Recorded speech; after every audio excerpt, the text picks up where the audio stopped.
Y en el futuro, por ejemplo, hablando del mundo de las finanzas, ¿cómo lo veis? Al haber desarrollado vosotros la inteligencia artificial de Aisora, ¿cómo veis vosotros que va a avanzar en este apartado? Bueno, es un apoyo para el usuario. O sea, al final hay que tener en cuenta que en la sociedad en general, y eso casi es peor que una IA que nos mate, hay muy poca educación financiera, por no decir prácticamente nula. O sea, si tú utilizas como usuario normal, particular, generalista, una aplicación de cualquier banco, salvo más allá de que te ingresen en la nómina y de que pases los recibos del teléfono a la luz y el no sé qué, la gente por norma general no suele hacer nada más. Y eso sí que es verdad que a día de hoy, con lo que una inteligencia artificial puede hacer por ti, que es poner todo ese conocimiento que tú de base no tienes, en este caso en educación financiera, aunque no tengas grandes volúmenes de capital, sí que te puede ayudar a tener una mejor salud financiera desde el punto de vista de que no pierdas dinero con cosas que no debes, o a aconsejarte mejor y ver todo el histórico de gastos o gastos hormiga que puedas tener, en qué invertir para que la inflación no se coma tu dinero. O sea, hay una serie de cosas que tampoco te hace falta que seas millonario para tener una buena salud financiera o mejorar la que tienes, que la IA realmente ahí sí que te puede ayudar. Y a día de hoy no se hace, o sea, no hay aplicaciones financieras como tal que te aconsejen, y además que te aconsejen de forma honesta, porque claro, sí, si tú vas al banco y te compras unas preferentes o la acción de mierda de turno que al director del banco ha dicho que el que está en la mesa de caja te tiene que vender para llegar a objetivos, eso no es ayudarte. O sea, eso no es ayudarte ni enseñarte educación financiera ni velarte tan siquiera por ti. Una IA sí, porque además a nosotros nos interesa, desde el punto de vista de Ipsora, nos interesa que el usuario le vaya bien, porque en un banco convencional de toda la vida es fácil irte porque hay muchísima oferta. Aquí es más fácil aún porque es a golpe de pantalla, es un clic y me voy. Entonces hay que ser súper honesto, súper transparente y velar porque realmente al usuario le vaya bien con lo que tenga, sea mucho, sea poco. Exactamente. Luego, por otra parte, también nosotros, un poco lo que comentábamos antes, ¿no? La parte ética con respecto al usuario. O sea, es verdad que aquí, o sea, la IA no te da consejos de inversión. Lo que te ayuda es a comprender qué es lo que tienes en pantalla, qué es lo que puedes hacer, qué es lo que no deberías de hacer, ¿vale? Te lo va a enseñar conforme tú lo vayas utilizando, partiendo de que eres un usuario que no tienes por qué saber de finanzas, ¿no? Entonces, no es una IA que te vaya a hacer una inversión en bolsa de forma automática y ejecute operaciones para que tú vayas ganando dinero. Es una IA que te va a enseñar el porqué de las acciones que puedes llegar a tomar, ¿vale? Y que te va a enseñar a qué deberías, qué no deberías de hacer de forma lógica y por el sentido común, sabiendo de finanzas, ¿no? Entonces te enseña términos, pues, que a día de hoy, pues, la gente, son términos que no son muy mundanos, ¿no? Por ejemplo, el APY, ¿no? Em, o el retorno anualizado, ¿no? La IA, tú le puedes preguntar qué es una API, ¿no? ¿Para qué? ¿Por qué tienes que tenerlo en cuenta, ¿no? O qué cantidad de API, qué porcentaje de API tienen diferentes fondos o ETFs. ¿Qué es un ETF? ¿Cómo funciona por dentro? No te va a invertir en el ETF que vaya súper mega hiper bien por ti de forma automática para que ganes un dineral, sino lo que va a hacer es informarte de qué es, para qué es decir, transparencia en todo momento, que es algo que falta un poco a día de hoy en otras entidades bancarias, ¿no? Esa transparencia con el usuario o con el cliente final, y también que puedas tomar decisiones inteligentes. Es decir, si quieres ahorrar X cantidad de dinero para irte de vacaciones y tienes X ahora, ¿no? Te va a recomendar un poco qué podrías hacer, ¿no?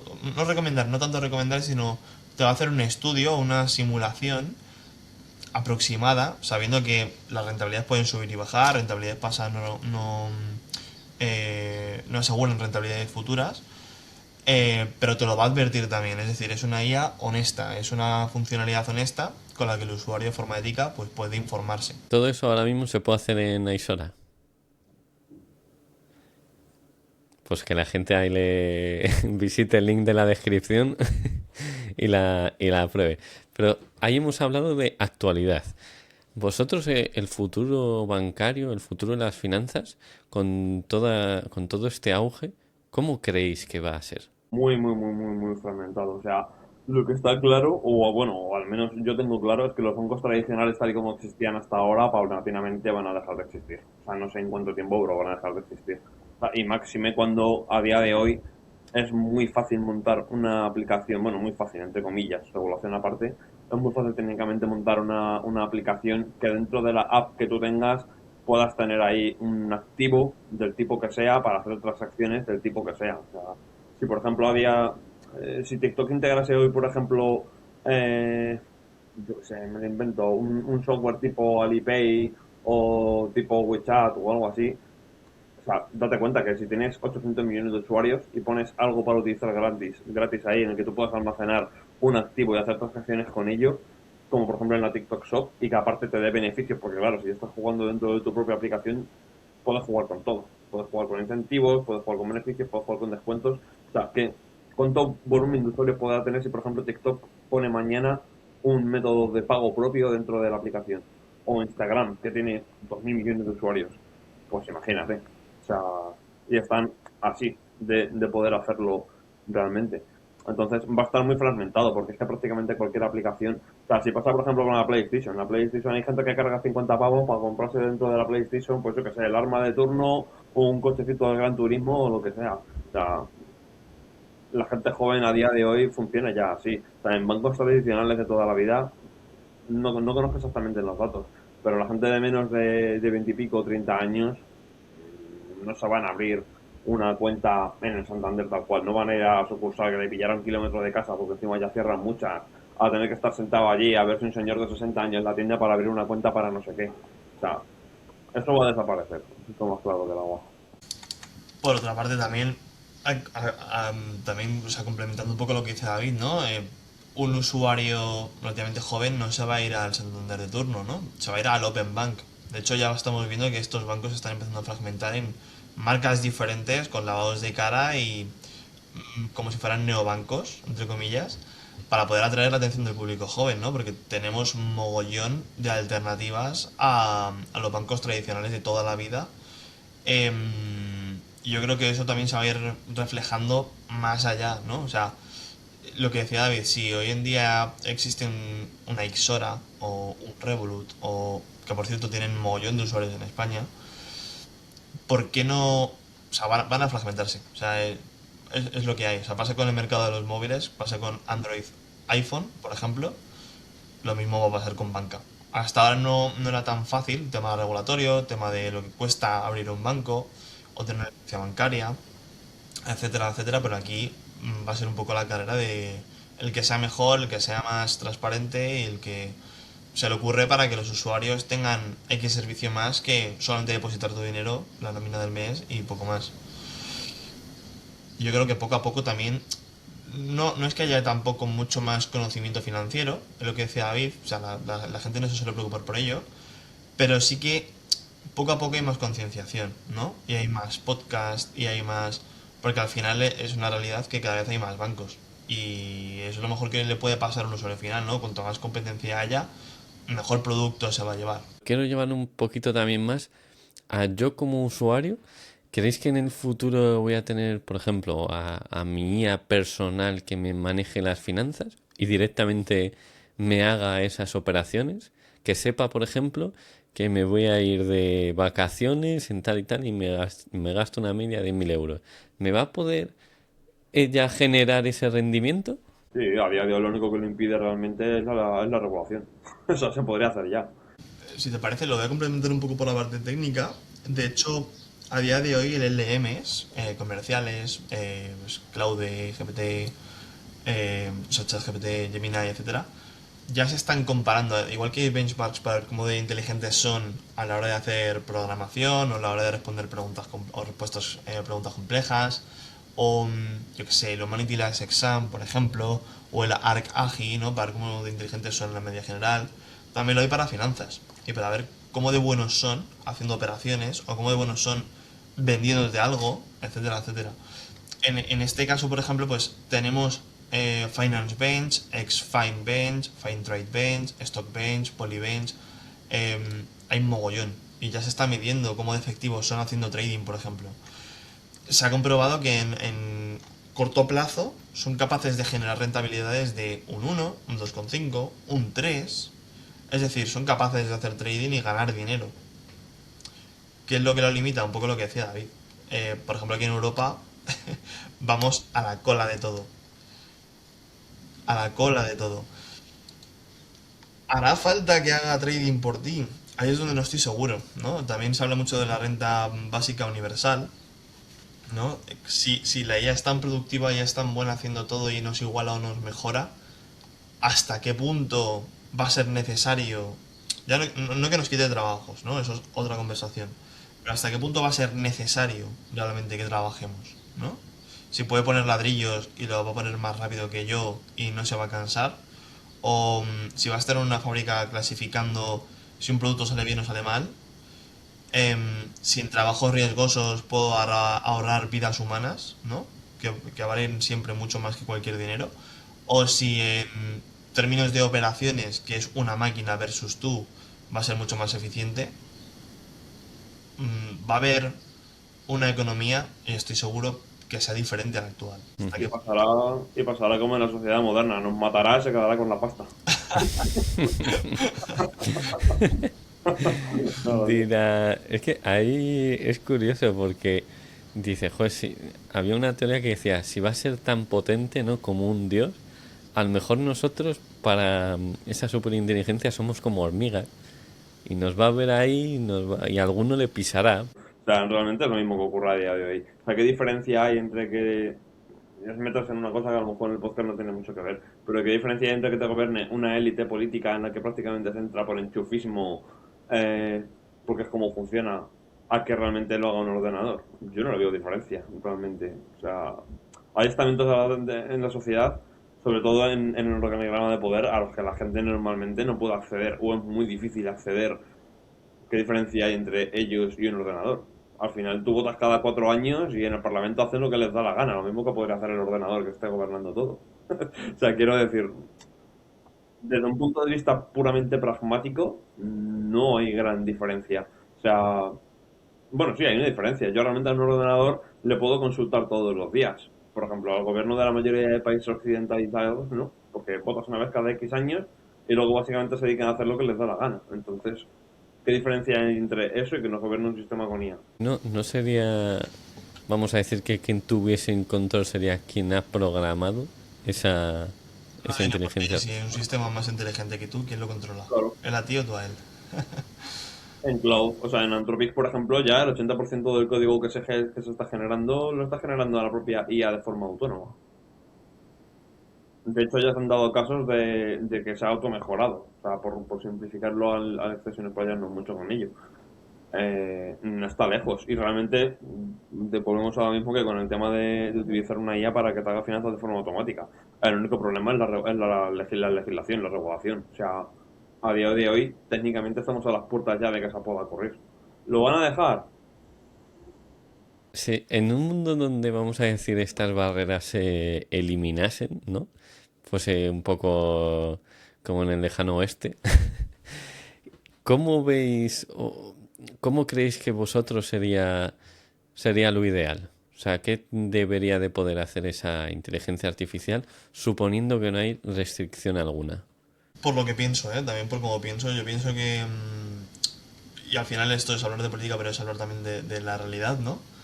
Em, un país es una empresa, no deja de ser una empresa, ¿no? Y tiene que funcionar lo más óptimo posible, mejorar para que sus empleados o los que hacen que haya una productividad y que tengan que vivir bien a cambio de trabajar en esa empresa, que somos los ciudadanos, sea lo más eficiente todo posible, ¿no? O sea, y que nos lleve el menor trabajo posible, vivir lo mejor posible.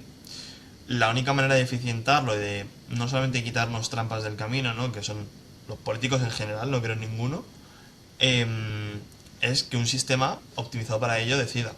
A mí si pones una IA o personas súper capaces que por no solamente mérito, sino por conocimiento, ocupen su área de desempeño, me parecería lo ideal, ¿no? En una empresa el que mejor financiero tiene, mejor va a hacer las finanzas. El que mejor técnico tenga, ¿no? Mejor programa va a tener. El que mejor X, ¿no? Es algo que a día de hoy en la sociedad no ocurre. Yo primero que haría sería reemplazar todo el sistema político y de gobierno por una inteligencia artificial. Y me parecería bien, porque si es un sistema que no está sesgado y tiene ciertos guardarraíles lo más limpio posible para hacer una balanza que sea bien, ¿no? Lo que todo el mundo quiere, que es algo posible, ¿no? O sea, a día de hoy, lo que decía David, tú votas cada 4 años, pero luego entre medias pasa lo que les da la gana a ellos, tengas tu capacidad de decir que sí o que no. Aquí tú podrías tener en cuenta, me lo invento, ¿no? Lo que 20 millones de votantes están prefiriendo en el día concreto si tú quieres tener la voluntad de decir o de votar qué quieres que pase, ¿no? Y esa es la máxima exponencia de que la sociedad sea una sociedad en la que decide la sociedad, no lo que decide un grupo aislado de personas que has votado una sola vez y que luego hacen lo que quieren. Lo segundo, yo metería IA donde de verdad importa que haya IA. O sea, por ejemplo, en una fábrica, yo prefiero que haya una IA que haya una persona. Son trabajos manuales, aburridos, muchas veces hay explotación, muchas veces hay errores, porque son humanos, etcétera. Yo prefiero que haya una IA. Ya se ha demostrado que puede trabajar 200 horas seguidas y, y más, y porque la han parado y no ha cometido ningún error, o un solo error, que me parece una barbaridad. Pondré humanos en aquellos lugares donde aporte, ¿no? O tal vez en aquellas ramas que sean más artísticas o filosóficas o del área de pensamiento sobre a dónde queremos ir. Todo lo demás es automatizable. O sea, aquí seguro que sale alguno que se va, se va a lanzar encima de ti diciendo, este nos quiere quitar el trabajo. No, no va por ahí, va por realmente, o sea, la gente, Es la gente. odia trabajar. Nosotros estamos grabando un podcast un domingo, por poner un poco de contexto, pero la gente odia trabajar y odia el 9 to 5 que le llaman, ¿no? El horario de oficina. Y muchas veces odia su trabajo. Pues si lo odias, ¿por qué no te dedicas a algo que te guste más? O sea, tanto miedo te da que te quiten el trabajo. Si tienes el futuro asegurado y te puedes dedicar a lo que quieras, ¿qué problema hay? No, a lo mejor es eso a lo que tienen miedo. No a que le quiten el trabajo. Tú cuéntame un poco cómo lo ves.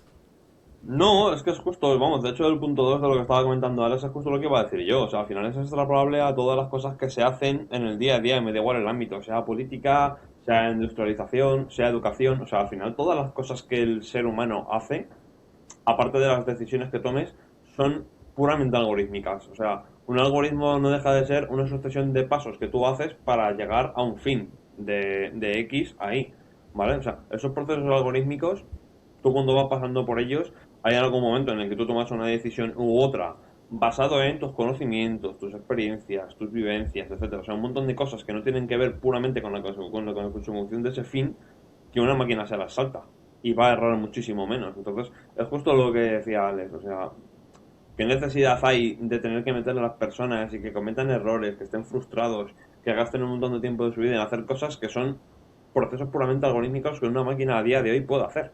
Me da igual que sea trading, me da igual que sea educación. O sea, por ejemplo, el sistema educativo.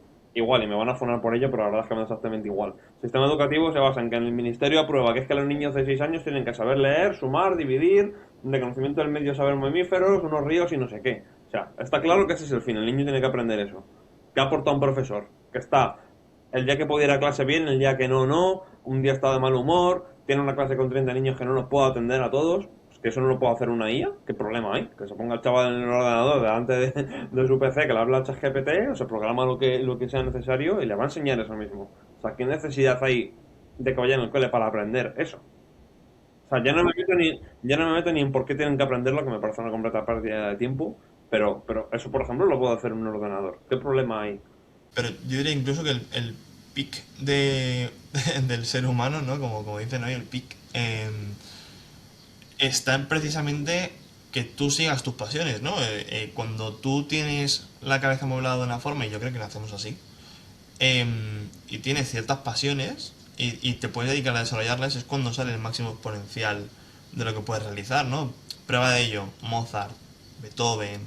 En aquellos tiempos yo estoy seguro que no, no se obligaban a tener un bachillerato o a realizar una EPAU, como la llamen ahora, y precisamente ahora tenemos menos libertad de decisión que antes, aunque creamos lo contrario, ¿no? Porque todo va por el mismo camino, el mismo cauce, tienes acceso a estudiar algo o no, dependiendo de cómo el sistema crea que es conveniente a día de hoy, y ya está. Y yo estoy seguro, pongo un ejemplo súper bobo, de que un gran porcentaje de, me lo invento, abogados, no era su pasión de pequeño ser abogados, ¿no? pero es un poco a por lo que te lleva el sistema. Claro, yo si tuviera toda mi vida libre para hacer lo que quisiera, seguiría eligiendo lo que hago hoy porque es lo que me apasiona. Pero el que está en la oficina haciendo administración, contabilizando Excels hasta las 5 de la tarde, que está deseando que lleguen las 5 en punto para que se le caiga el boli y salir, ¿lo haría igualmente? Yo creo que no. Entonces, yo creo que nos haría libres. Hostia, este tema es para hablarlo largo y tendido. Ahí, por no hacerlo muy largo, voy a hacer, pero de verdad me está encantando la charla. Y es que al final estos temas, ostras, que es que se vienen tiempos curiosos al final. O sea, va a evolucionar todo que, que es que no sabemos por dónde va a ir. Podemos tener una ligera idea, ¿no? De lo que puede suceder, pero en sí no sabemos cómo nosotros mismos nos vamos a comportar. Si a lo mejor nos implantamos un chip en el cerebro y vamos todos como robots. Es que no lo sabemos.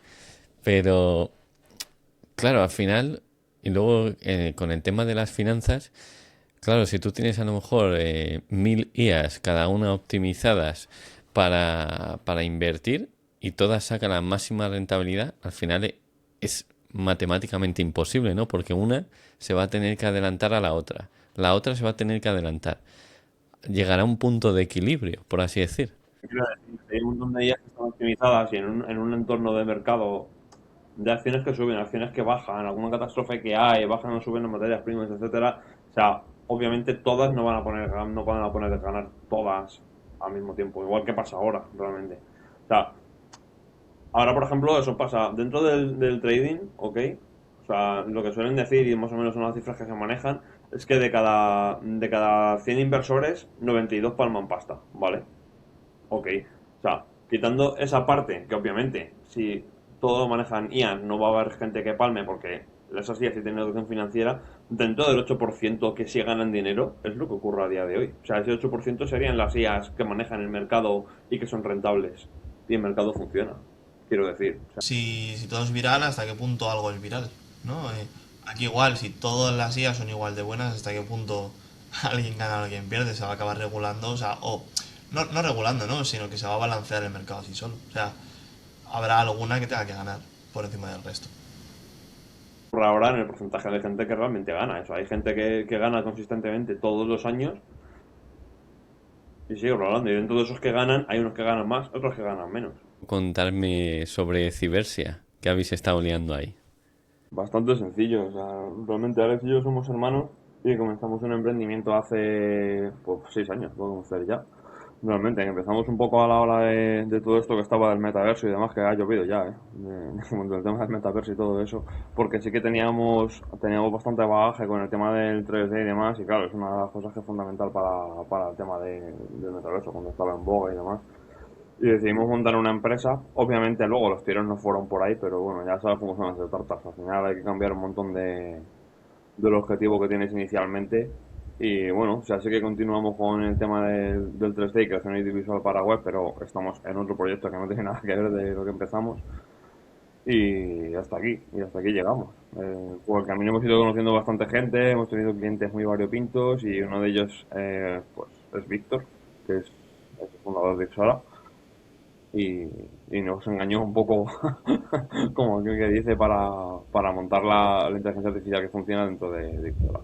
Me habéis comentado que empezasteis por el 3D. Ahí, ¿por qué empezasteis por ahí? Nosotros venimos realmente del mundo de la ciberseguridad. Lo que pasa que previamente, o sea, años anteriores, nos habíamos enfocado mucho al tema del diseño 3D, desarrollo incluso de motores para hacer ray tracing y path tracing y demás. Y, y a través de uno de los clientes que tuvimos en un inicio, haciendo webs y demás, pues tenían una necesidad, que era crear una galería de arte online. Y dijimos, vale, bueno, pues una web más. Quedó muy satisfecho y poco a poco fuimos teniendo más inputs de que había una necesidad real en el mercado. Y entonces, pues, pivotamos un poco a hacer 3D para web. O sea, yo vi vuestra página web y es como que le haces una foto, ¿no? A un objeto y te saca todo el 3D, ¿no? Eso es, eso es. O sea, de hecho puede ser una fotografía, puede ser un texto, puede ser un vídeo.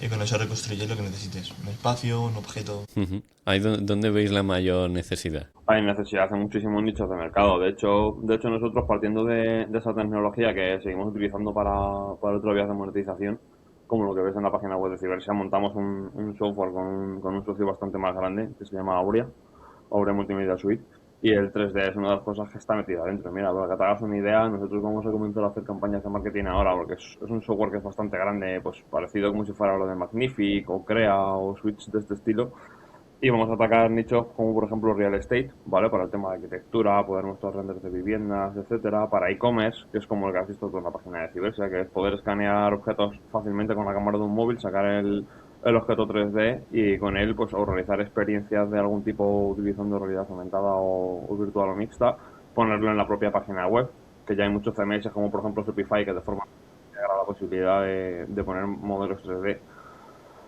O sea, tiene muchas vías de uso. Lo que pasa es que no está demasiado, no es muy actual a través de la web ver muchas cosas hechas en 3D de forma usable, porque hasta el día de hoy es verdad que era bastante caro, ¿eh? Aunque sí que es verdad que está detrás de muchos procesos, por ejemplo en los procesos de fabricación de artículos que compras en cualquier página web está presente, porque los objetos primero se crean, se hacen CAD, se renderizan en 3D para a partir de ellos realizar imágenes y luego ya poder fabricar el producto final. Igual que pasa con arquitectura, por ejemplo.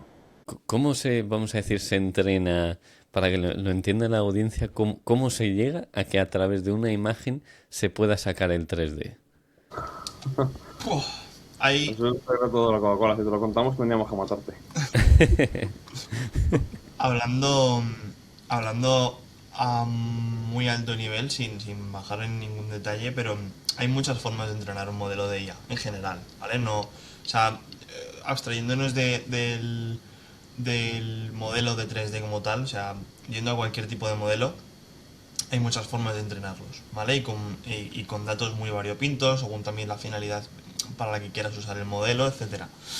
¿Qué pasa? Que en el 3D, pues, tiene sus peculiaridades, ¿no? Podríamos decir. ¿Por qué? Porque al final, en un modelo de 3D tú necesitas no solamente... Te voy a comparar con modelos de imagen o con modelos de vídeo, ¿vale? No solamente necesitas color, ¿vale? Sino que también necesitas profundidad. Y necesitas que esa profundidad sea consistente y coherente, ¿no? Con lo que tú vas a ver para que ese objeto parezca el objeto que tú quieres representar. ¿Qué sucede aquí? Que en una vista 3D las vistas son infinitas, entre comillas, ¿vale? Tienes que poder ver el objeto desde cualquier punto y que sea el mismo objeto que tú te estás imaginando. Entonces, para esto necesitas multitud de datos diferentes, ¿vale? Entre ellos, imágenes en distintas calidades, distintos tamaños, categorizadas y etiquetadas correctamente, muy bien etiquetadas. Em, Datos de profundidad, ¿no? Típica imagen que puedes ver a lo mejor cuando ves una producción de una peli, que hay como un mapa de grises entre blancos y negros para ver qué está más cerca y qué está más lejos. Eso es un mapa de profundidad, ¿vale? Un depth map que se llama, y es lo único más a bajo nivel que voy a decir.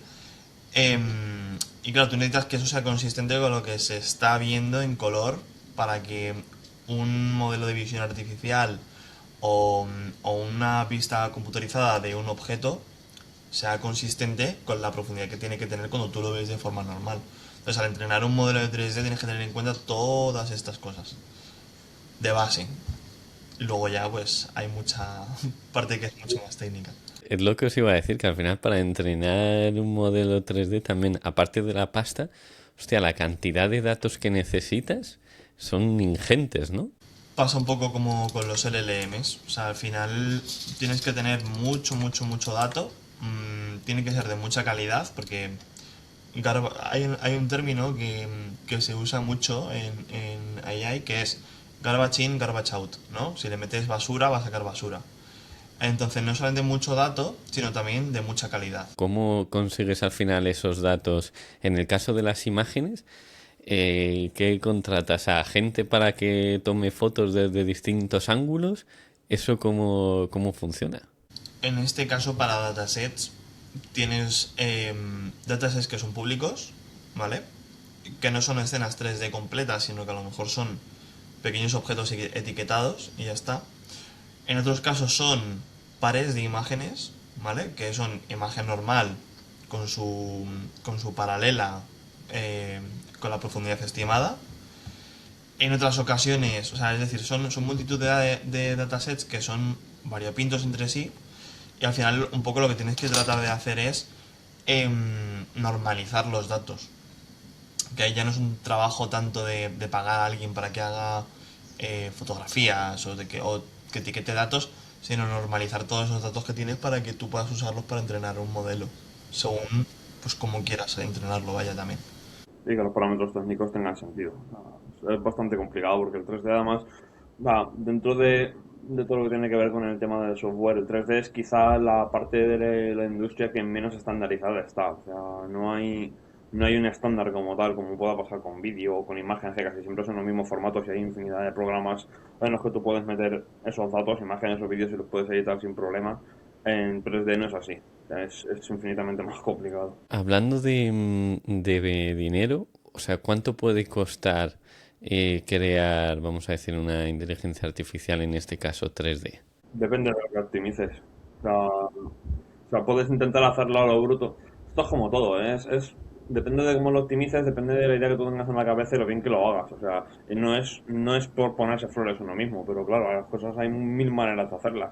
Obviamente nosotros, como te he dicho antes, éramos una startup, entonces intentamos optimizar los procesos todo lo posible. Aún así, no te quita que de 6 cifras en euros no baje, ¿vale? O sea, es un poco carete, la verdad es que sí. Y como te decía, aún así tienes que optimizarlo bastante, porque si es por probar, puedes probar, intentar hacerlo de infinitas maneras y obtener resultados que te pueden servir o no te pueden servir, porque obviamente tampoco sale a la primera. La gente no es consciente, vamos a decir, de lo que cuesta y luego encima qué tan rentable sale salir si lo optimizas a si lo haces, vamos a decir, a fuerza bruta, ¿no? ¿Qué porcentaje de reducción a lo mejor podemos hablar? Va a depender mucho también cuál es el modelo que estés entrenando, ¿no? Por ejemplo, uno para hacer de imagen a 3D va a ser siempre más barato que uno de vídeo 3D por intrínsecamente como es el modelo, ¿no? Un vídeo es una consecuencia de imágenes, siempre va a ser más barato una sola imagen que varias. ¿Qué pasa? A la hora de inferenciarlo, ¿eh? Hablo. A la hora de entrenarlo, claro, lleva un algoritmo, por así decirlo, por simplificarlo muchísimo, de pensamiento de abstracción muy diferente. Porque cuando tienes varias imágenes, vas a tener varias formas de capturar un mismo objeto y varios inputs desde diferentes perspectivas. A priori se podría pensar que es más fácil, pero en realidad es más complejo, ¿vale? Porque tiene más parte de adherirse a lo que una cámara puede ver. Desde una imagen es más abstracto, más generativo, podríamos decir, porque al final lo que la cámara no ve se tiene que inventar y tiene que ser coherente. Son niveles de complejidad diferentes. ¿Qué porcentaje tiene de optimización uno que vayas a hacer en fuerza bruta versus uno que vayas a hacer optimizado? Va a depender mucho de cuánto tiempo le eches en horas humanas, por así decirlo, de estar delante de la pantalla, hacer benchmarking con muchos estilos de output diferente y ver cómo vas avanzando poco a poco, que es un poco lo que hemos hecho nosotros. Nos ha costado 3 años de trabajo. Eh, Fuerza bruta, pues al final va a ser mucho dinero en cómputo a lo bruto, que tampoco tienes claro un output final, ¿no? Ni cómo va a salir, sigues teniendo que tener esa parte humana de testing, pero claro, al final a lo mejor te hace falta menos persona o menos horas hombre, por así decirlo, porque vas a tener más capacidad de comparación, ¿no? Nosotros hemos ido por la vía compleja, ¿no? Que es como startup intentar maximizar pues el dinero que tienes, que no eres una corporate. Pero claro, eso también hace que el modelo vayas a hacerlo lo mejor posible porque tienes los recursos que tienes y tienes que poder competir, ¿no? Entonces, es un poco la pescadilla que se muerde la cola. ¿Quién le haría mejor? ¿Una corporate con muchísimo dinero a fuerza bruta? ¿O una startup con capital limitado pero muchísimo tiempo para afinarlo lo máximo posible? No, y luego encontrarle un encaje en el mercado, que hay empresas muy grandes, incluso mil millonarias como Luma, por ejemplo, que también intentaron hacer algo similar en su momento y de una forma u otra lo lograron, o sea, porque como te hemos dicho, hay muchas formas de llegar al mismo resultado o resultados parecidos, pero claro, en cuanto a calidades y precio, pues lo que ellos pusieron en el mercado no encontraron encaje. De hecho, tuvieron que cambiar completamente el modelo de negocio, que es una empresa que o sea, estaba valorada en 1.000 y pico millones de dólares. Es que tienes que hacer algo que realmente tenga un encaje en el mercado. O sea, nosotros, por ejemplo, esto que tenemos, que sí que vamos a ponerlo a funcionar como un SaaS ahora, lo que hemos hecho estos años es dar servicio con ello. O sea, hemos trabajado en estudios de arquitectura, hemos trabajado con e-commerce, incluso hemos creado con ello escaneos para hacer experiencias de realidad virtual, etcétera, pero dándolo como servicio, que también nos ha servido para testar pues, por el tema de datos. Al final, estos clientes que teníamos no es que sean cantidades masivas, pero sí que son cualitativas, ¿vale? O sea, por ejemplo, el estudio de arquitectura trabajan con muchísima calidad, pues eso nos sirvió muchísimo para poder validar lo que estábamos haciendo a nivel de trabajo técnico para refinar ese modelo, porque claro, esa gente necesita en calidad triple A, que se llama, o sea, que es cuando tú ves un render de una propiedad o de una futura propiedad, tiene que ser lo más fidedigno a la realidad, porque el usuario en real estate, al final, el comprador es la mayor inversión de su vida en la mayoría de los casos, entonces tiene que tener unas calidades que estén muy por encima de otros nichos de mercado. Y eso nos sirvió para validar. Vosotros también pudisteis, entiendo, recopilar un montón de datos de cara a mejorar también el modelo. Claro, qué partes tenían menor calidad o qué partes, no menor calidad en sí, sino qué partes un profesional de la visualización arquitectónica necesita que se vean lo mejor posible. Entonces te hace sacar lo mejor de ti, del modelo como tal, para que tengas lo más óptimo para cada situación. Luma, estaba recordando, porque yo usé la aplicación esta, hará, no sé, un año o 2 años que quería crear con un amigo una cuenta de motos y coches, ¿no? Y le hacía una foto a mi moto y la convertía ahí en 3D, ¿no? Y podías tener como una vista aérea de la moto. La verdad que era la leche. No sé qué habrá pasado con Luma. Me habéis comentado que ya es todo generación de vídeo, ¿no? De hecho, quitaron esa parte, lo tenían puesto, porque claro, esa gente levantaron muchísimo dinero, cosa que nosotros no hemos hecho hasta el momento. Y claro, ese servicio que tú has comentado lo ofrecían, ¿vale? Quiero recordar que a un precio simbólico de un euro, bueno, de $1, que es lo que tenían ellos puesto en la página web. De hecho, a día de hoy, si eso lo intentas buscar en su propia página web, me parece que ya ni lo tienen tan siquiera. O sea, han visto que no tenían encaje en el mercado porque al final, sí, tú lo haces y queda chulo, pero claro, luego, ¿qué haces con ello? O sea, tú, por ejemplo, ¿qué hiciste en este caso con tu moto escaneada? Pues lo puedes poner en la web, lo puedes visualizar en la web de ellos, pero luego, ¿qué haces? ¿Cómo creas más contenido a partir de ello para ponerlo, por ejemplo, yo qué sé, en tus redes sociales? En Instagram o en TikTok tú no puedes subir modelos 3D para crear contenido, por ejemplo. Entonces, pues es complicado, hay que buscar un encaje en el mercado de algo que realmente tenga sentido, porque si tú lo haces, eso está guay, queda chulo y es barato, pero lo tienes en su web y ya, ¿qué haces con ello? Yo entiendo que sois unos apasionados, ¿no? de este mundo. Hostia, ¿cómo lleváis a lo mejor el que os guste muchísimo un proyecto, pero que luego no tenga un encaje real en el mercado? ¿Cómo se lleva eso siendo programador? Lo desechas sin más. Ya pues, nos ha ocurrido ya en algunas ocasiones. O sea, hay una cosa que por mucho que lo intentes, pues no tiene encaje en el mercado porque la gente no lo ve, no está acostumbrado a utilizarlo. En la mayoría de plataformas que es la que se utiliza todo el mundo a diario, pues eso, pues un e-commerce, por ejemplo, un CMS para un e-commerce, o las redes sociales. O sea, hay cierto contenido, ciertas cosas técnicas que puedes hacer que sí que son muy chulas, pero tienen complicado encaje. O bien porque la gente no sabe usarlo, o porque no es el momento, o porque técnicamente es muy complicado, o porque es caro, o hay veces que un poco todo junto. Entonces, pues tienes que desecharlo. Y, o esperar el momento, o hay tecnologías que directamente pues mueren y ya está. El metaverso, por ejemplo. O sea, ¿qué pasó con el metaverso? Meta se gastó no sé cuántas decenas de miles de millones de dólares en intentar crear eso para que la gente hiciera las reuniones de sus oficinas a través de unas gafas. ¿Quién coño hace eso a día de hoy? Eso no lo hace nadie. O sea, sí que es verdad que para hacer esos desarrollos se gastaron muchísimo dinero en ciertas cosas, sobre todo en hardware y bueno, en el entrenamiento de los modelos Llama, que eso sí que luego ha servido para otras cosas, pero ¿qué han hecho con eso? Pues feches algo. O sea, no. Claro, muchas veces también lo que he comentado David, hay un punto muy importante que es el no tiras tampoco la tecnología entera, ¿no? Porque hay ciertos aprendizajes o ciertas submaterias que desarrollas muchísimo para la finalidad última que tú quieres hacer, ¿no? Como lo del metaverso, que luego son súper útiles en el mercado, ¿no? Por ejemplo, las Ray-Ban, claro, hay un proyecto que no mucha gente conoce, ¿no? Que es Project Area, ¿vale? Que no son las Ray-Ban al uso, pero te sirven para poder escanear la realidad, ¿vale? Es un proyecto que es de Meta y al final con eso lo que van tomando es dataset. mucho dataset.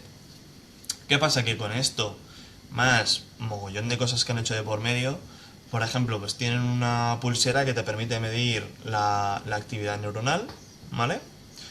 La entrenas brevemente con unos pocos gestos según te va indicando, para tomarte a ti tu medida, por así decirlo, ¿vale? Y adaptarse a ti. Y con esto puedes utilizar, lo puedes utilizar como interfaz hombre-máquina. Es decir, puedes controlar tu teléfono móvil o tu ordenador directamente con pensarlo. Por ejemplo, eso es algo que es súper heavy, es algo que es súper innovador, pero no se le da tanta visibilidad porque es algo que han hecho entre medias para el fin, ¿no? Que era el metaverso. Sin embargo, ahora le están dando salida y en las últimas grandes conferencias tecnológicas de visión artificial, de innovación neuronal, etcétera, etcétera, Meta está súper presente porque es una empresa de innovación pura. Muchos de esos desarrollos incluso que hicieron son open source, ¿vale? O sea, si tú, por ejemplo, tienes el hardware, quieres fabricarte el hardware para utilizar el software que ellos crearon para poder manejar eso, lo puedes hacer, lo tienen ahí. ¿Qué problema hay? Pues que no tiene encaje en el mercado. O sea, no puedes hacer como Apple y sacar unas gafas VR de 3.000 pavos, que el problema es lo mismo de antes. O sea, ¿quién coño se ha gastado 3.000 pavos en una gafas VR? O sea, es prácticamente residual. O en una pulsera que por gestos ápticos puedes controlar el PC cuando la gente tiene ordenadores que de medio un PC lo que se gasta la gente son 600-700 dólares. No tiene sentido que te cueste más la pulsera que el ordenador, que al final es con lo que trabajas. Entonces, es encontrar el encaje en el mercado en tiempo, en dinero y en todo. O sea, es complicado. Estabais hablando de, claro, al final de unos productos se terminan desarrollando como otros subproductos, ¿no? Vosotros, ¿qué habéis estado viendo actualmente de avances que habéis dicho? Hostia, esto a mí como programador y que estéis a la última, ¿qué os ha llamado la atención? Uf, muchísimas cosas. Muchas cosas todos los días. Sí. No sé, te puedo poner ejemplos. Tribe, por ejemplo, Tribe la versión 2, la última que ha sacado, de hecho, Meta, es un modelo de Meta, que lo que hace básicamente es, han entrenado, o sea, muy alto nivel, ¿vale? Han cogido un dataset súper extenso, ¿vale? De reacciones de personas a estímulos externos categorizados, ¿vale? Como vídeo, audio, texto, toda la vez, solamente en esa modalidad, ¿vale? Etcétera. Y con eso, y midiendo la actividad cerebral, ¿vale? Con fMRI, que se llama, que pues, para ver cómo se mueven las ondas cerebrales o por la parte magnética, ¿no? Electromagnética. Y han entrenado un modelo que predice la posible viralidad de un contenido teniendo en cuenta el sujeto que la va a ver. Por ejemplo, no me acuerdo los números exactos, pero te pongo un caso X, ¿vale? 100 mujeres de entre 30 y 35 años que ven X texto y vídeo Z audio, ¿vale? Reaccionan en un 80 y no sé cuántos por ciento, 95, 96, 97% de la misma manera en periodos similares en la visualización del contenido, por ejemplo, del minuto 1.10 al minuto 1.25, ¿vale? Todos estos datos etiquetados en una gran variedad de segmento demográfico y sociodemográfico, al final mujeres, hombres, distintas edades, etcétera, y lo han usado para saber cómo se podría hacer una media, ¿no? Un average de cómo va a reaccionar o un tipo de persona concreto o el rango medio de personas ante un contenido concreto, y eso es una locura, porque además no solo te lo representan en KPIs medibles, sino que además te lo representan en el fMRI en concreto que podría tener esa persona, y para hacer un blind check, que se llama un test a ciegas, ¿vale? Lo que han hecho es luego a posteriori, post entrenamiento del modelo, medir con un contenido diferente al del entrenamiento para no tener un overfit, ¿vale? Que no esté como guardado, por así decirlo, y predecir cuál sería la viralidad o el fMRI en concreto mientras se ve este contenido, y cuál es el fMRI de verdad medido, ¿vale? Cuando lo está viendo. Y los porcentajes de similitud son abismales, es una locura. Y pueden predecirlo pues con un modelo que han entrenado, simplemente. Y eso, por ejemplo, a mí me vuela la cabeza. Si ya estamos pegados muchos con el TikTok y demás, cuando ya el contenido se genere de manera automática y encima teniendo en cuenta cada perfil de usuario, es que no nos vamos a despegar, ¿no? Teniendo en cuenta que Meta tiene WhatsApp, Instagram, Facebook, Threads, etcétera, es un poco loco. Además es un proyecto que es open source y tú puedes verlo y ver cómo lo han hecho. Tienes el paper, tienes la página de proyecto, tienes el código disponible, pero no es usable de manera comercial. O sea, tiene una licencia que te permite replicarlo para fines educativos, ¿vale? Y de research, pero no lo puedes usar con fines comerciales. Y ahí está un poco el doble filo muchas veces del open source, ¿no? De las fuentes abiertas. Que ves cosas que son brutales, tampoco las puedes aplicar en el mercado tú mismo usando eso mismo, pero sí para guiarte, en ese caso, por ejemplo. Pero locuras así hay muchas, todos los días. Pasa un poco, yo creo, también como el síndrome del objeto brillante, ¿no? Que cada día como que ves una cosa y dices, hostia, podría desarrollar esto. Y luego aparece otra y dices, no, ahora esta otra. También es muy importante estar atento a todo lo que sale, nosotros lo hacemos, pero tener muy bien puesto el foco, ¿no? En qué eres bueno o en qué es bueno el producto que estás desarrollando, si puede servir o no, y más allá de si puede servir o no, si sirve, cómo lo vas a implementar para que no sea un copycat o un copy-paste, ¿no? De pongo esto en mi proyecto y ya está, ¿no? Esto se está viendo también mucho en competidores en el mercado. Podría mencionar, por ejemplo, a Higgsfield. Mucha gente incluso les ha acusado de que han hecho un copycat de TriBV2, lo cual sería súper grave. No solamente porque copias y pegas la idea, que bueno, eso me parece... o sea, se lo puedo calificar a la persona, pero no lo voy a hacer. Pero más allá de eso, es la atribución no comercial. Es decir, Meta no te permite usar esto con fines comerciales y lo estás metiendo en un producto paquetizado literalmente 2 días después de que haya un revuelo y presenten esto. Entonces, ¿dónde está la ética? ¿Dónde empieza y dónde acaba, no? Queremos todos entrenar vídeos que vayan a ser viralizables. Cuando todos los vídeos sean viralizables, ninguno será viral, ¿no? A la vez. Entonces, ¿qué vamos a hacer? ¿Reducir la tasa de atención todavía más al usuario final? No sé. Hay que tener en un punto, un baremo, ¿no? Una barra de medir de dónde está la ética y dónde está. En el mundo de la programación pasa mucho, ¿no? Al final, que uno cuelga el proyecto y otro coge, lo copia, lo paquetiza, ¿no? Y vamos a decir como que se lleva el mérito. ¿Cómo se puede luchar contra eso? ¿Qué medidas hay? Es que es muy complicado. Tú ten en cuenta que, o sea, si ya entre empresas grandes se lo hacen muchas veces, o sea, y puede haber demandas entre ellas, puede haber lo que sea. Imagínate una startup que realmente sé que sea muy disruptiva y ha dado con la tecla de desarrollar algo que funciona mejor que lo que ha hecho una empresa grande, ¿qué es lo que no te van a hacer? O sea, al final, en este mundo, por mucho que haga la gente con dinero se consigue todo y algo que tienen las multinacionales de este estilo es que tienen muchísimo dinero. Entonces, es que no puedes hacer nada. O sea, si tú realmente haces algo que es muy disruptivo, aunque no tengas el código publicado, aunque lo tengas ofuscado en la página web, aunque lo tengas muy complejizado a nivel técnico, es que da igual. O sea, si se quiere replicar al final con tiempo y dinero se puede replicar. O sea, porque no... Hoy en día es muy difícil. Inventar algo que nadie más pueda replicar es sumamente complicado. Es muy difícil. Un poco la barrera puede estar en todo caso si es algo que lleva mucho tiempo de hacer, aunque tengas dinero, ¿no? Por cómo de complejo sea o por... Siempre para hacer algo hay muchas maneras, ¿no? Pero dependiendo de la complejidad que tenga, pues hay más maneras todavía. En esas ocasiones tienes una barrera defensiva, pero dura lo que vaya a durar la competencia en hacerlo.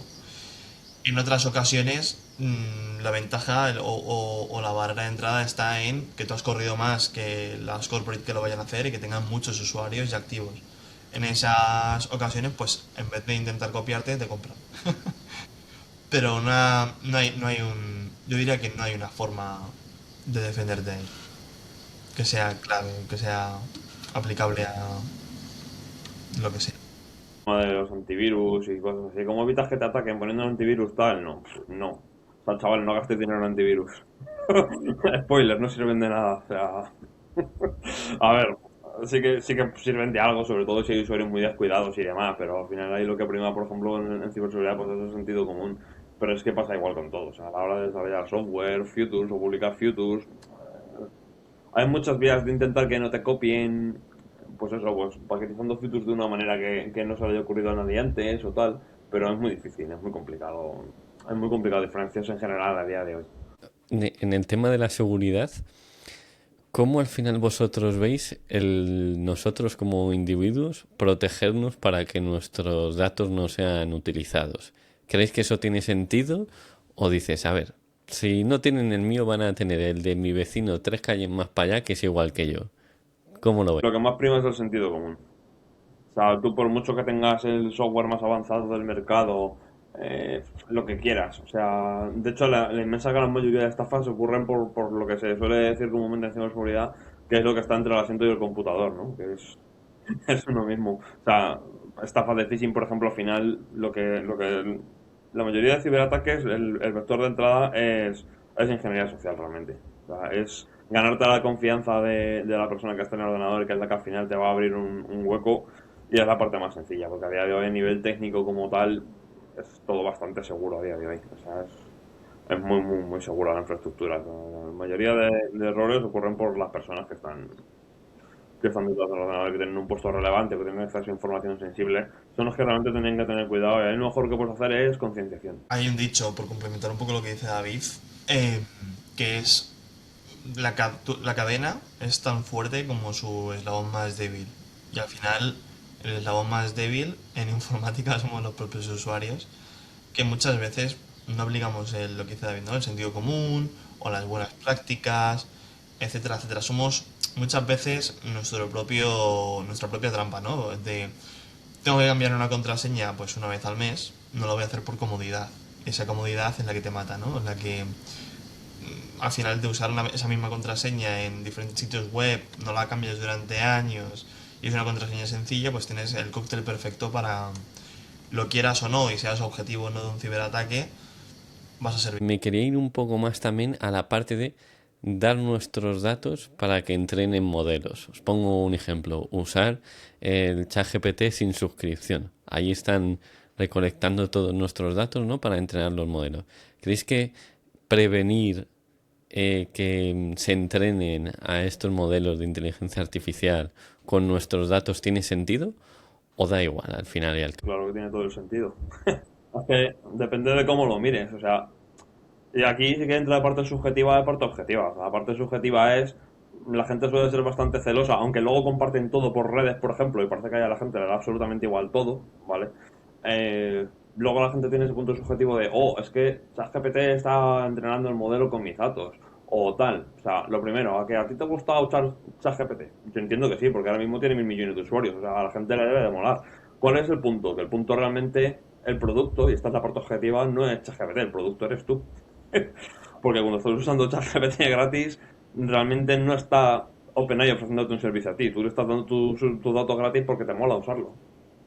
Entonces, claro. O sea, Yo creo que hay otro apartado también, ¿no? Que es OpenAI al final te dice, vale, bueno, pues tal vez con los modelos de pago no vamos a recopilar tus datos, ¿no? Pero esto es una creencia popular más que otra cosa, porque al final, si tenemos en cuenta que productoras de cine, de fotografía o de series, por ejemplo, usan ChatGPT como una licencia corporate a través de Azure, por ejemplo, ¿no? Para, yo qué sé, generar guiones o whatever, lo que sea.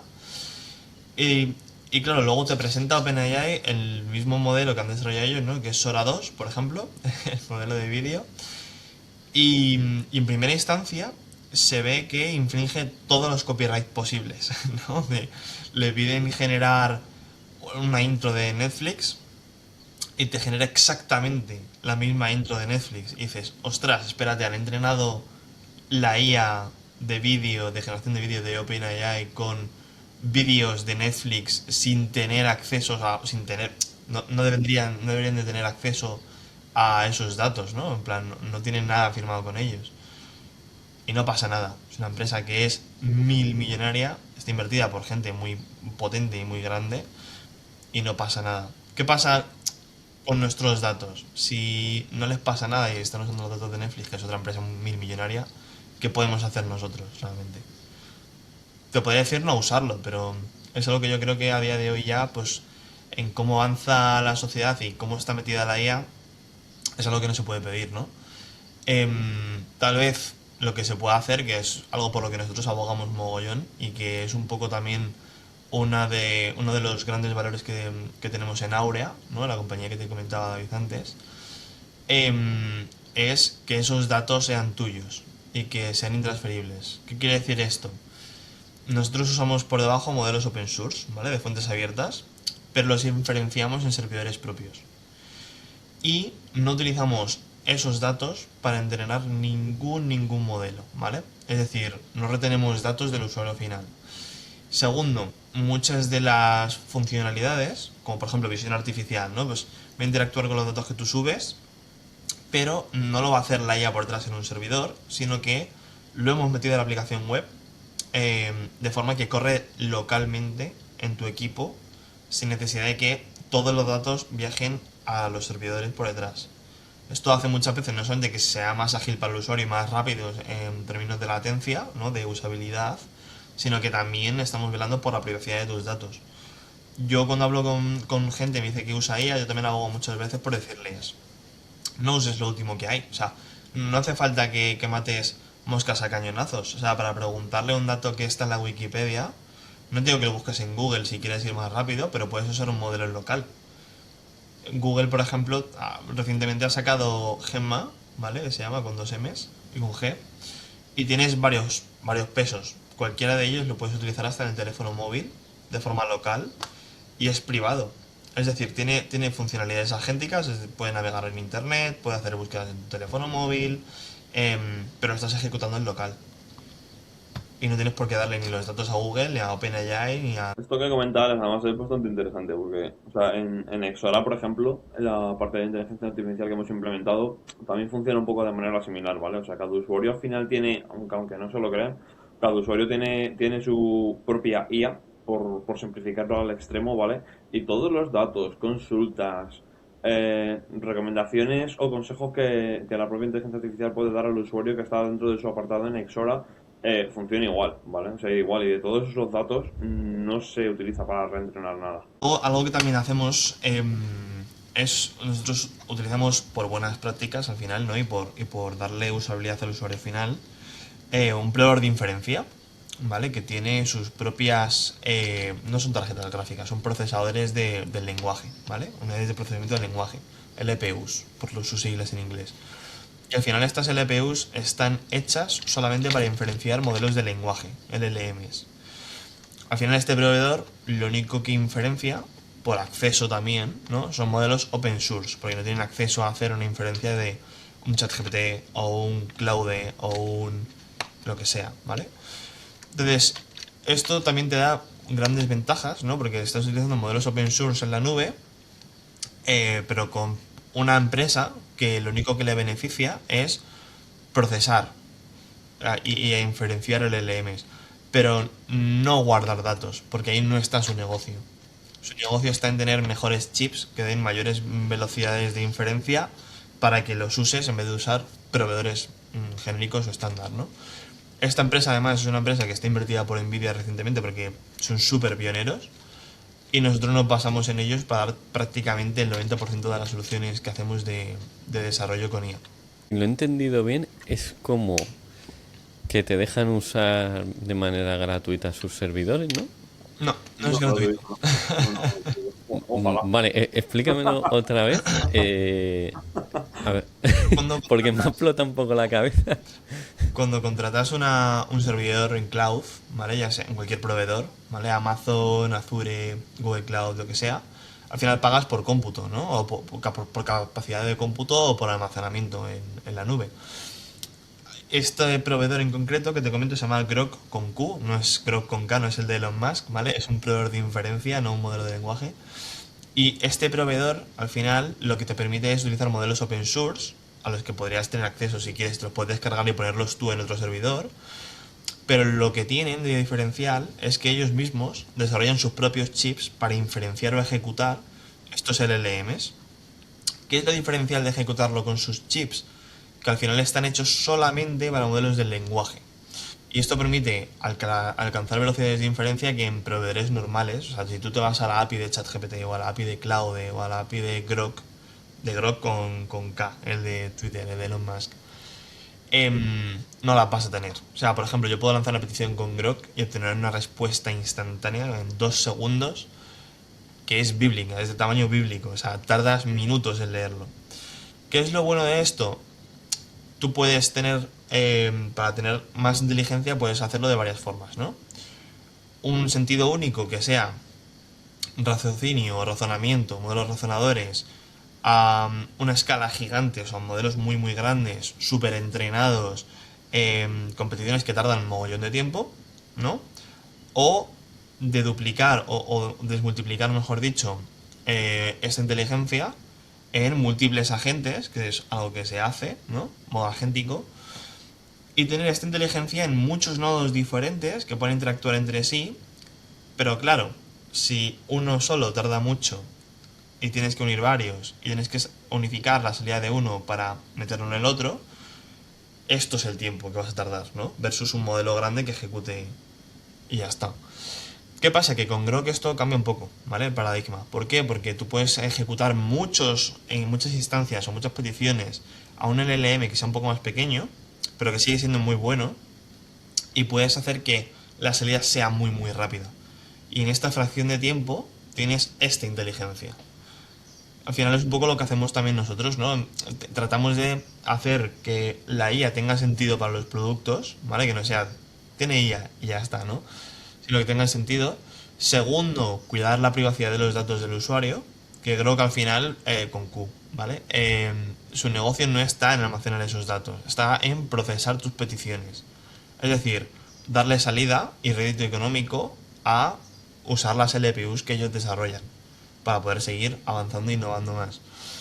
Y tercero, el abogar por usar modelos open source y no seguir dando datos de forma gratuita a laboratorios de IA gigantes.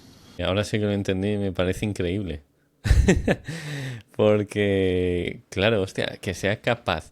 Porque el problema yo que veía, por ejemplo, con los agentes, era eso, que al final si hacías una cadena a lo mejor de 5 o 6, tardaba mucho de ir de uno a otro. Y claro, a lo mejor una genérica más grande, pues no te daba esa personalización, ¿no? Entonces te encontrabas ahí como en un punto medio. Y claro, con esta solución ya a lo mejor haces una cadena de 10 y te tarda lo mismo, ¿no? Que uno... Tienes que optimizarlo tú, ¿eh? O sea, al final los agentes que vayas a utilizar, los modelos que vayas a utilizar por detrás, tienes que elegirlos bien para qué vas a hacer esa cadena de LLM para hacer un agente, etcétera. También tienes que saber elegirlo bien y tienes que saber configurarlo bien. También puedes usar, yo que sé, te pongo un ejemplo, ¿no? Puedes usar Claude o puedes usar el último modelo de Gemini 3.5 Flash, ¿no? Que es muy rápido para hacer una cadena de agentes y demás. ¿Qué pasa? Que el resultado, primero, va a ser más caro, ¿vale? Porque no procesan a la misma velocidad que Grok y no gasta los mismos recursos energéticos. Al final Grok te da un precio por petición que es relativamente bajo si lo comparamos con el resto de LLMs, ¿no? O proveedores de inferencia habituales. Y lo segundo es que tienes una gran variedad de LLMs donde elegir. Esto, como decía David, al final un mismo LLM, o sea, por ejemplo, te pongo un ejemplo, ¿no? GPT-USS 120B, ¿no? Que es el modelo de 120 billones de parámetros de OpenAI, pero en open source, ¿vale? Es muy bueno, hablando de forma genérica, ¿no? Pero para tareas de generación de código, por ejemplo, pues más o menos está a la par que QWen 32B. QWen 32B, que es open source, es más barato de inferenciar que el de GPT-USS y es más pequeño, pero en tareas de codificación es mejor. Entonces tienes que también, tú como desarrollador, evaluar qué quieres hacer con la finalidad de ese agente, cuántos tienes que tener para realizar X tareas que tengan que haberse en la plataforma. Y tercero, cuál es el precio que tú, o el coste que tú puedes asumir como aplicación, ¿no? Porque muchas veces, primero, hay dos problemas, ¿no? El primero es meter IA por meterla. Y el segundo es, si no la metes por meterla, ¿cuál es el coste de meter una IA en tu aplicación? Y cómo repercute en el valor que le vas a dar a los usuarios. Muchas veces no sale a cuenta meter IA, o vas a coste, o a pérdida, por meter esa funcionalidad en tu aplicación y la intentas rentabilizar luego como puedas. Pues, Casi todas. A base de rondones y dejarse bastante de ellos. No, es verdad, ahora mismo es deficitario. O sea, hay muy pocos productos en el mercado con IA. O sea, ya no es porque lo digamos nosotros porque hagamos productos y tenemos los nuestros propios, eh, sino porque lo hemos visto en algunas empresas que trabajamos que son bastante grandes. eh, de centenares de proyectos, o sea, obviamente aquí no te puedo decir nombres, ¿vale? Por tema de contrato, pero de cientos de proyectos, y cuando te hablo cientos de proyectos, te puedo decir 400, 500 proyectos tienen en producción 7, 8. O porque viene el resultado que sale no la escuadra, o porque los costes se disparan mucho más allá de lo que lo van a monetizar. O sea, es muy complicado, es bastante difícil hacer algo que realmente tenga sentido, que no sea meter un gasto de toques porque sí y ya está, y que la gente se dedique a preguntar chorradas, que también ocurre, y realmente no sirva para nada. Es muy gracioso porque creo que estamos en un momento, a lo mejor ahora menos, pero había un momento que parecía que todo lo que llevase IA iba a ser la rehostia. Es surrealista. O sea, cualquier aplicación, no sé qué, zapatillas con IA. Y dices, pero ¿qué cojones va a llevar unas zapatillas? la cuestión es que sume valor y utilizarlo con cabeza. No voy a usar ChatGPT, es lo que comentábamos antes, matar moscas a cañonazos. No voy a usar ChatGPT para preguntarle el tiempo de hoy. Hay gente que lo hace, ¿no? De hecho, uno de los usos masivos que tiene ChatGPT, según estudios propios de ellos y también de agencias externas, es para la salud mental. Hay muchos adolescentes, bueno, personas de entre, no me acuerdo la edad concreta, pero entre 15 y 30 años, que lo están usando para la salud mental, para preguntarle cosas del día a día con sus parejas, sus amigos, familia, etcétera. Y por un punto está muy bien, pero no te falta el último modelo de OpenAI para hacer esto. Y tampoco creo que esté entrenado para ello. Voy a decir algo bastante funable. Déjate de preguntarle chorradas a ChatGPT y métete en Ixora a preguntarle cómo ganar pasta. Joder, que es interesante. Con eso se te van a quitar muchísimos problemas, no me caso. Con eso te sale la novia sola, con pasta Joder, de... coño. Hostia. Esto no sé si lo pondré luego. Joder, no lo cortes, hombre. Todo igual. No, pero, o sea, tenéis ahí toda la razón. Al final, yo no sé cómo va a acabar esto en torno a los costes, porque igual vi un estudio que era algo así, que al final, por añadirle ese gracias, al final de los mensajes, no, simplemente escribirle gracias, ya claro, le estás obligando a que te genere una respuesta. No, Y eso tampoco lo cortes. costaba millones, vamos. Mucha gente que dice, bueno, así por lo menos si mañana hay un Terminator no me asesinará. Le doy las gracias, ¿no? ¿Vosotros creéis que habrá un Terminator, alguna IA ya se os ha revelado? No se nos ha revelado ninguna IA, pero yo pienso que el problema de la alineación, bueno, es un problema, obviamente. O sea, al final hay equipos de superalineación por algo. Y, o sea, yo creo en un dicho, ¿no? Que se mueve en la comunidad open source de la IA, que es la AGI, o sea, la inteligencia artificial general, será open source o no será, ¿no? Y esto viene a decir un poco de una AGI o una ASI, ¿vale? Algo que equipare la capacidad intelectual humana de raciocinio, de pensamiento y le equipare o la mejore como una ASI, deberá de ser open source, ¿no? O sea, libre, abierta y, y no solo controlable, sino también utilizable por el mayor porcentaje posible de personas en el mundo, o no será, porque será un peligro. O sea, básicamente, o sea, hay muchos grandes pensadores, científicos, eh, gente muy potente en el campo de la IA, incluso parte de los padres fundadores, ¿no? Hay gente que piensa que el final de esto es un final muy malo. O sea, que el final de esto, por el camino por el que va, es un fin muy, muy malo, si no se hace bien. Entonces, Bueno, pero en verdad es como todo lo que ha ocurrido en la historia. O sea, eso o acabar a tiros entre nosotros. Mira la revolución industrial, por ejemplo. Claro, o sea, no sé, siempre, a lo largo de la historia siempre ha habido cambios y, hombre, al final hemos sobrevivido a todo, ¿no? Pues si estabas muy atrás, a la época de la talla de piedra, luego a la agricultura, luego yéndose bastante más adelante el feudalismo, la revolución industrial. Por terminar, os quiero hacer la última pregunta. Y es, al estar sumergidos plenamente en este mundo de la IA, ¿qué consejo le daríais a la gente para que se prepare para el futuro o si se tiene que preparar?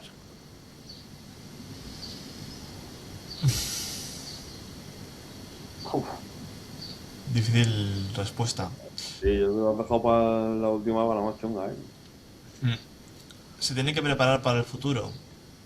Yo creo que no hay forma, ¿no? O sea, no sabemos qué nos va a deparar. Tampoco, o sea, tenemos unas pinceladas, a lo mejor, pero no sabemos ni cómo va a avanzar, ni cómo se va a desarrollar, ni qué va a desencadenar, ni... Sí.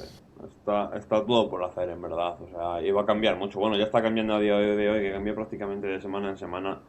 Eh, yo más que prepararse le diría a la gente que no se preocupe en exceso. O sea, es un avance tecnológico, pero iba a cambiar bastantes cosas, pero como ya ha habido otros cambios también antes, no sé si este será más o de menor calado, pero yo le diría a la gente que no se preocupe. O sea, que lo utilicen en su día a día, que se apoyen sobre ello, que es muy práctico para muchas tareas, no solamente en el ámbito financiero, sino para todo. Eh, y que no le den muchas vueltas. O sea, al final, la gente que lo controla, por mucho que llamen loco a Elon Musk, o llamen loco al CEO de Anthropic, o llamen loco a... No son locos, es gente que ha llegado a donde está porque realmente saben lo que hacen. Entonces, yo le diría que no se preocupen en exceso y que lo utilicen en el día a día para mejorar su vida poco a poco y ya está. Pues hasta aquí entonces esta entrevista, hermanos Bonín. Muchísimas gracias. A mí me ha encantado decirles a la gente que visite ahí el enlace en la descripción, aisora.com, y que prueben la inteligencia artificial, que de verdad es espectacular. Así que yo he tenido el privilegio de probarla y, oye, en la leche encima. No es como otras que solo es de texto, sino que te genera los gráficos de los porcentajes que tienes en tu cuenta, por ejemplo. Que eso a mí me parece la leche, porque claro, tú le puedes decir, oye, ¿qué porcentaje tengo? Y no es lo mismo leerlo a tú ver, vamos a decir, la gráfica del queso con los porcentajes. Si queréis decir unas últimas palabras, chicos. Muchas gracias si veis toda esta parrafada de la cantidad de locuras que hemos soltado. y nada, y muchas gracias a Daniel por prestarnos esta diálogo de comunicarnos. Hombre. Sí, muchísimas gracias por este tiempo y espero que le guste a la gente.